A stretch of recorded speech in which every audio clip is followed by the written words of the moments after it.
Em nosso estudo de hoje é a lição 76 do livro Religião dos Espíritos, Jesus e Atualidade.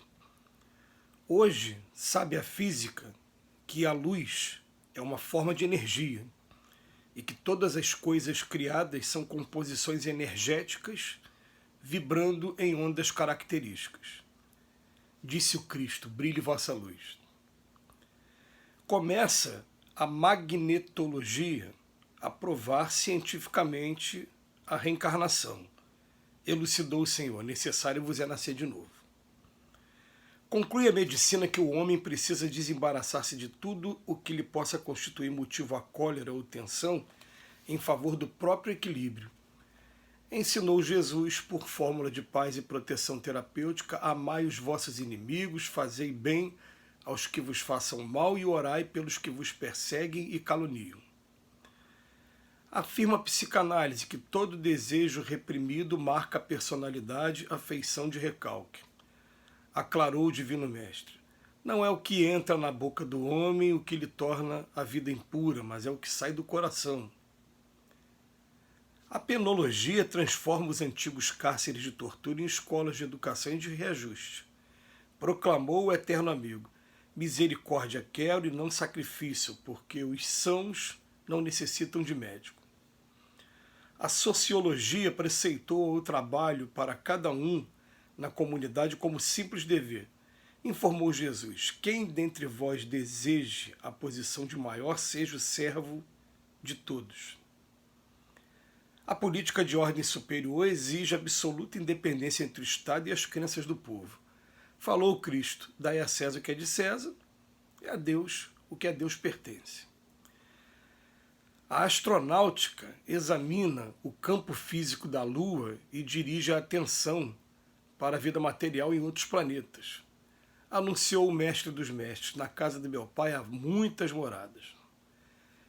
A unidade religiosa caminha gradativamente para o culto da assistência social e da oração acima dos templos e de pedra.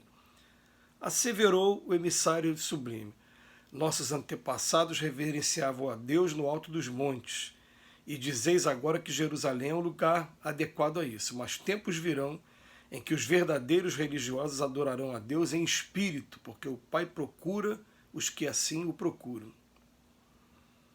A navegação rápida e a aviação, o telefone, o rádio, o cinema e a televisão, apesar das faixas de sombra espiritual que por enquanto lhes obscurecem os serviços, indicam a todos os povos um só caminho, a fraternidade.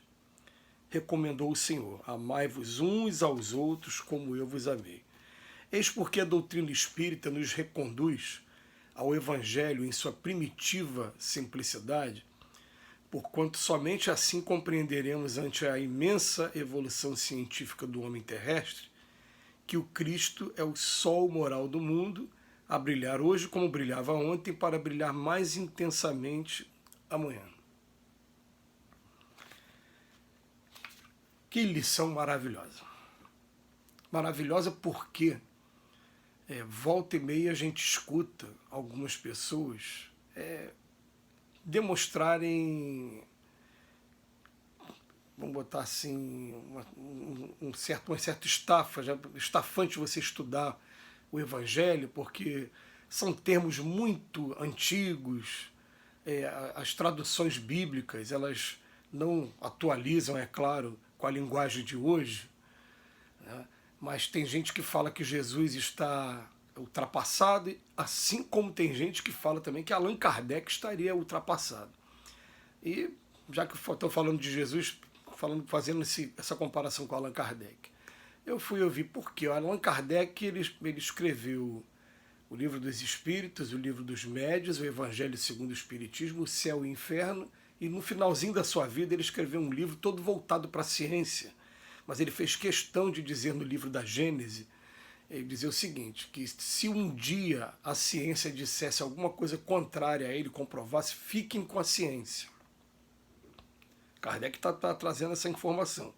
E Kardec estava utilizando, naquela época do lançamento do livro, em 1867, ele utilizando o seguinte, ele falando: olha, o que tinha de mais moderno de terminologia científica ele estava utilizando. É claro que nós estamos falando do século XIX.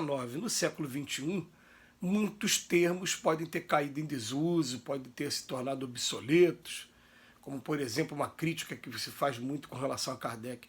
Ele usa o termo etéreo. Etéreo era o termo da época. Hoje o termo é outro. Aqui use outro. Mas que quando for olhar o dicionário, vai, peraí, o etéreo, na verdade, significa aquilo, o que é hoje. Então, é até um desafio para quem gosta de estudar esse lado científico, os amigos que se voluntariam a dar o curso da Gênese, a gente fala, é um curso desafiador, porque ele exige que o instrutor se atualize.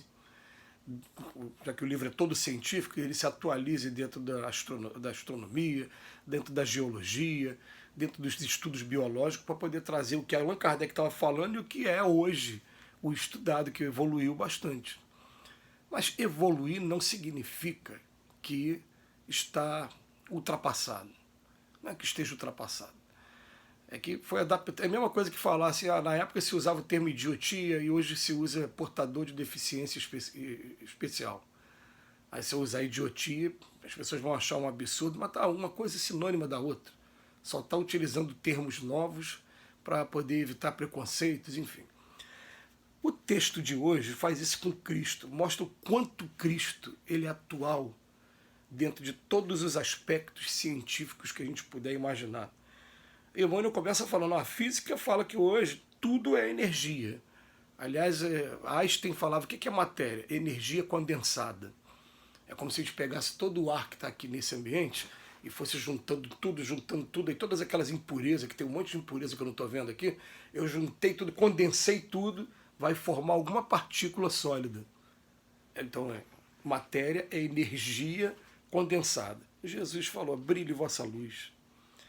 Aí depois a magnetologia hoje está provando cientificamente a reencarnação e existem grupos científicos, não são religiosos. Até porque se forem religiosos serão parciais, perde a graça. Existem grupos científicos estudando a reencarnação já há um bom tempo. E vocês vão encontrar aí, através de documentários da BBC de Londres, por exemplo, documentários buscando confirmações da reencarnação. Hoje a magnetologia está provando cientificamente. Jesus já tinha dito lá atrás, necessário você nascer de novo. Depois ele fala, a medicina vem mostrando para a gente que quanto mais a gente se entrega à cólera, à tensão, a gente desequilibra o corpo todo. Jesus já falava, amai até os vossos inimigos. O que isso significa? Não entre em cólera. Estava utilizando linguagens da época, de maneira que pudesse impressionar, e também é um desafio para todos os representantes religiosos que divulgam o cristianismo, sejam eles padres, sejam eles pastores, seja o expositor na doutrina espírita. É o quê? É trazer Jesus para os dias de hoje também. A gente fica usando linguagens que já são ultrapassadas também, linguagens que nem todo mundo vai ter acesso. Vai ser, o que é isso? Ungido. O que é ungido? Ungido, por exemplo, é uma palavra que a gente não usa normalmente no nosso cotidiano. Então vamos estudar o que é ungido, o que é unção, qual era a substância que se utilizava na época, era o azeite, vamos entender o que é isso, o óleo que era utilizado, né, para a gente poder trazer para a realidade nossa. A gente tem que trazer para os dias de hoje de maneira que a gente entenda, né? Tanto que o objetivo do Espiritismo foi tirar o véu que estava por trás de cada parábola, de cada passagem do Cristo, adaptando aos dias de hoje. Mas até mesmo o que Allan Kardec escreveu no livro Evangelho segundo o Espiritismo para a gente, os Espíritos, pode ser que daqui a 200 anos, 300 anos, a linguagem possa estar sendo, entre aspas, ultrapassada. Não é ultrapassada, foi utilizado o que tinha de melhor na época. Mas a gente vai ver que está sempre atual. Jesus é atual. Jesus é atual de todos os tempos.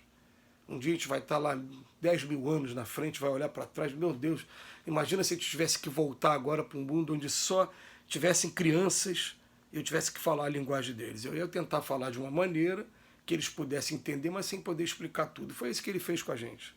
Então, tudo que está mostrando aqui no estudo de hoje, falando Jesus já estava lá na frente, ele é o mestre dos mestres, ele é o governador do nosso planeta, é o nosso guia e modelo, é o nosso salvador. Que Jesus nos abençoe hoje e sempre.